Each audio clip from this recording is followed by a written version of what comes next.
Hello class 12. As you all know that we have started the chapter which is called chemical kinetics. We have seen what is the chemical kinetics.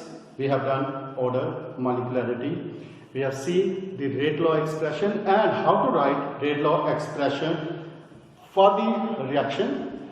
We have seen that when we write the rate law expression, we have to take the concentration of the reactants only, each raised to the power some active masses. Now, today we are going to discuss about integrated rate law expression. Integrated means we have to find the relation between the concentration and the rate constant for zero order reaction and for first order reaction.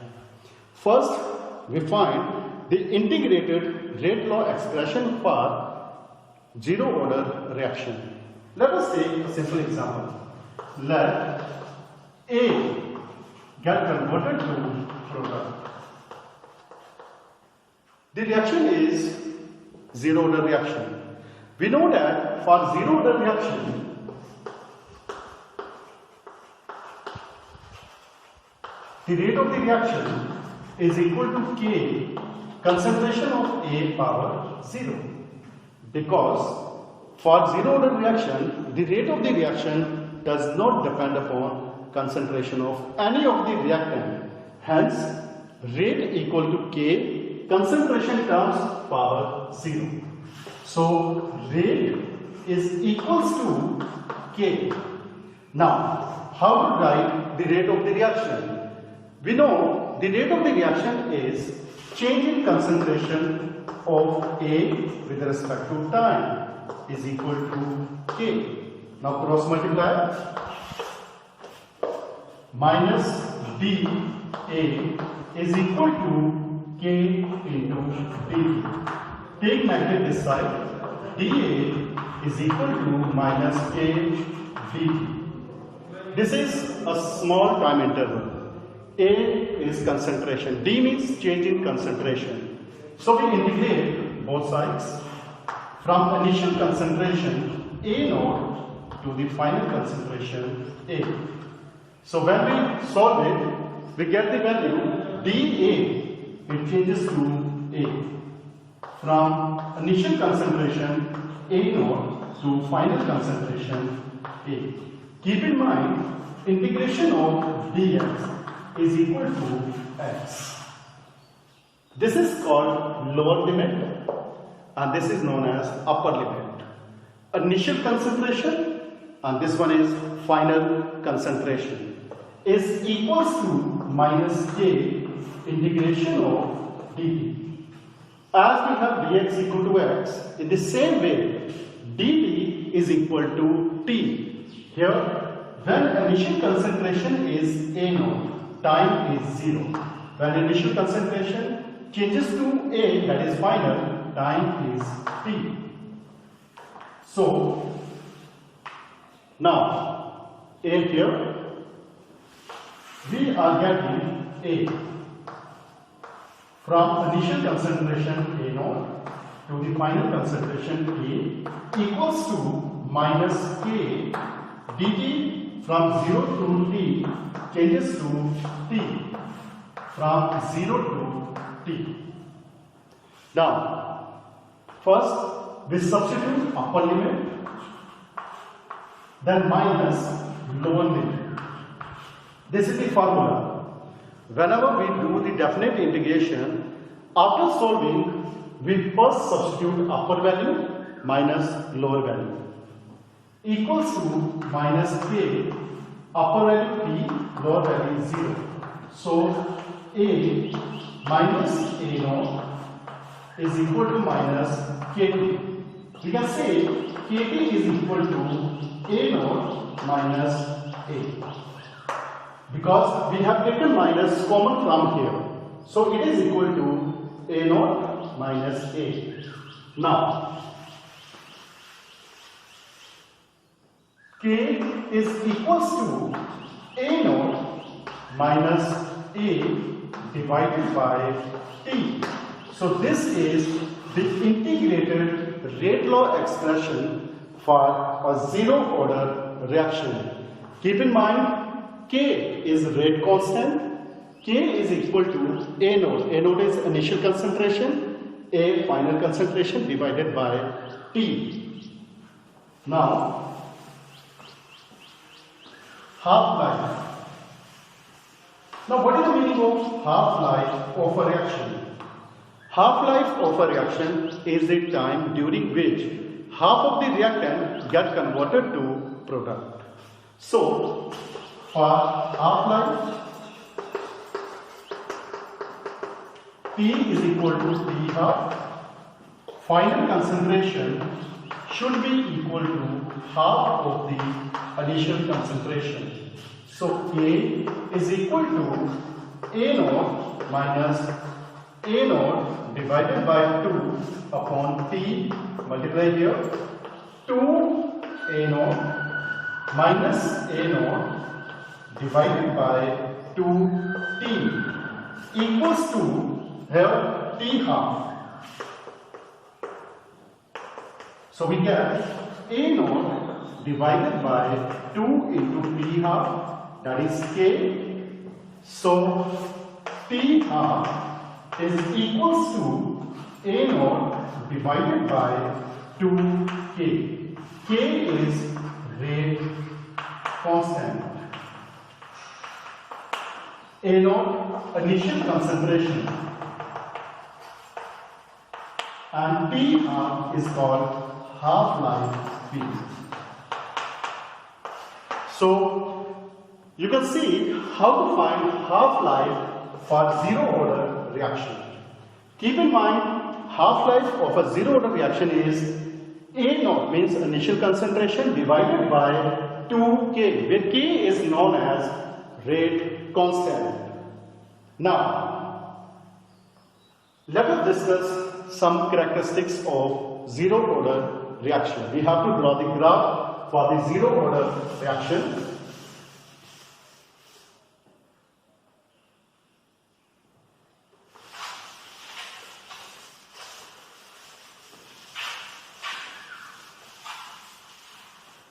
So we have to draw now graph. Now you can see the graph. When we plot a graph between concentration versus time for zero order reaction, you get a graph. This is the graph between concentration of A versus time. We get a graph or straight line with a slope equals to minus K. Keep in mind, sometime in an exam they ask what is the slope of concentration time graph for zero order reaction. So keep in mind the slope is minus K.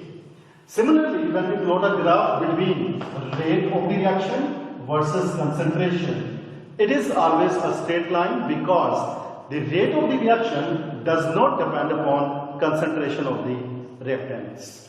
Whereas for half-life period, the graph between time period versus concentration, that is initial concentration, slope is always 1 divided by 2K. Now how this slope has come? We have done that Kt is equal to initial concentration minus final concentration.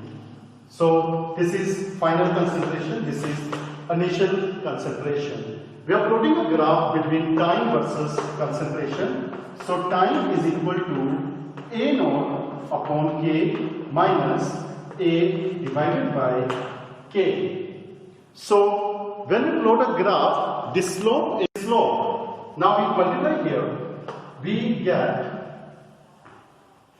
this is T is equal to A naught upon K minus A divided by K. We are writing again, or we can write it this way, Kt is equal to A naught minus A. So we bring it here, we bring this side, A is equals to A naught minus Kt. This one is equal to Y equal to Mx plus C. When we plot a graph between concentration versus time, M, this is slope. So slope is equal to minus K. You can see that when we plot a graph between concentration versus time for zero order reaction, the slope is equal to minus k. Now, integrated rate law or integrated rate equation for first order reaction. We know that first order reactions are those reactions in which the rate of the reaction depends only on the concentration of one reacting species, or the sum of powers of concentration terms in rate law expression is 1. So we take a very simple case. We consider A get converted to product. Rate of the reaction is equals to K into concentration of A. Now, rate means minus dA upon dt is equal to K into A. Now, we bring this A here, we take dt this side. So, minus dA upon A is equal to KT, K into dt. Take minus this side, dA upon A is equal to minus K dt. Now, take integration both sides. So, integration from initial concentration to final concentration, dA upon A is equals to minus integration A out times 0 say P, and it is dt. Keep in mind, integration of 1 upon x dx is always log x. Since here we have concentration term, whenever we have concentration term, when we do the integration, instead of taking simple log, we have to take natural logarithm. Natural logarithm is either written as log e or it is written as l. So when we integrate this side, this is 1 upon x into dx equal to ln x. Natural logarithm, because integration of 1 upon x dx is log x. Since here A represents concentration, so instead of taking log x, we have to take natural log x. So ln A from initial concentration to final concentration equals to minus K, dt changes to T from 0 to T. So, the first upper limit ln A minus lower limit ln A naught equal to minus K T minus 0. I'm just erasing this part. So, ln, that is natural logarithm of A minus ln A naught is equals to KT. Bring minus sign this side. This minus we bring this side. Now it changes natural logarithm of A naught minus logarithm of A equals to KT ln A naught upon A is equal to KT. So KT is equal to 2.303 log A naught upon A. So K is equal to 2.303 upon T log A naught upon A. Keep in mind, natural logarithm is equal to 2.303 simple logarithm. This is a relation between natural logarithm and a log. So you can see the value of K is 2.303 upon T log A naught upon A. This one can be written in the form like K is equal to 2.303 upon T log A upon A minus X. A is known as initial concentration. A minus X is known as final concentration. So, rate constant K is equal to 2.303 upon T log A upon A minus X.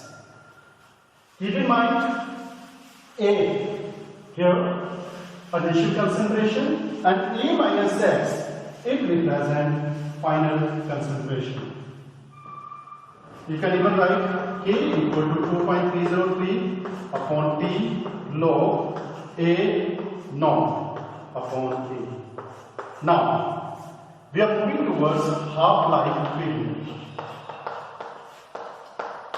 We know half-life is the time during which half of the reactant get converted into product. So, T is equal to T half. Final concentration is half of initial concentration. Therefore, T half is equal to 2.303 upon K log initial concentration A naught upon A naught by 2 equals to 2.303 upon K log, it cancel out, log 2. 2.303 log 2 is 0.3010 divided by K T half. So T half is equal to 0.693 upon K. You can see here for the first order reaction, the half-life period is independent of concentration. So we have large number of numericals on the basis of this formula, as well as we have to use half-life period also.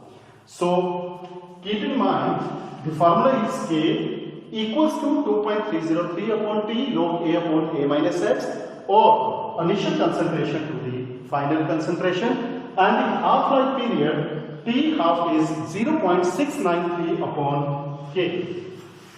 Now, we are going to discuss graph. What happens when we plot a graph between concentration versus time? So now we are going to discuss the graph.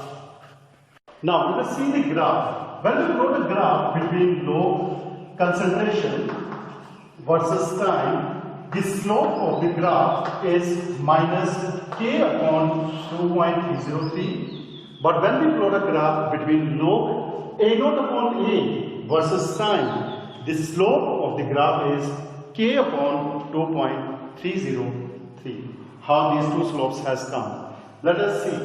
We know that just now we have done log A naught minus log A is equals to KT. So log A, we take this number here, equals to, we bring it here, log A naught minus K into T. But this is natural logarithm. When changes into simple log, we have to take 2.303. So here it comes 2.303. So when we plot a graph between log A versus T, the slope of the graph is minus K upon 2.303. Because we compare with y equal to mx plus c. This is constant term, means here the value is log A naught, which is called y-intercept. So when we plot a graph between log A versus T, slope of the graph is minus K upon 2.303. Now let us see this one please.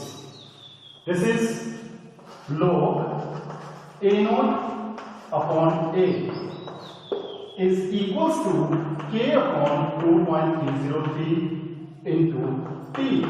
So when we plot a graph of log A naught upon A, initial to the final concentration versus time, the value is, or we can say the slope of the graph is K upon 0.303. You can see the way how we have found the slopes for the first order reaction. Keep in mind the half-life period is independent of concentration. Now this is for concentration. Now what happens when we have gaseous reactants? For gaseous reactant of first order reaction, we say K is equal to 2.30 P upon T log P naught upon 2 P naught minus Pt. P naught is called initial pressure. Pt is called total pressure. So this is the formula that we use for first order reaction, gaseous reactant and products. We will discuss this formula tomorrow. Till the time you are advised to revise, and tomorrow we will discuss about some numericals based on first order reaction. So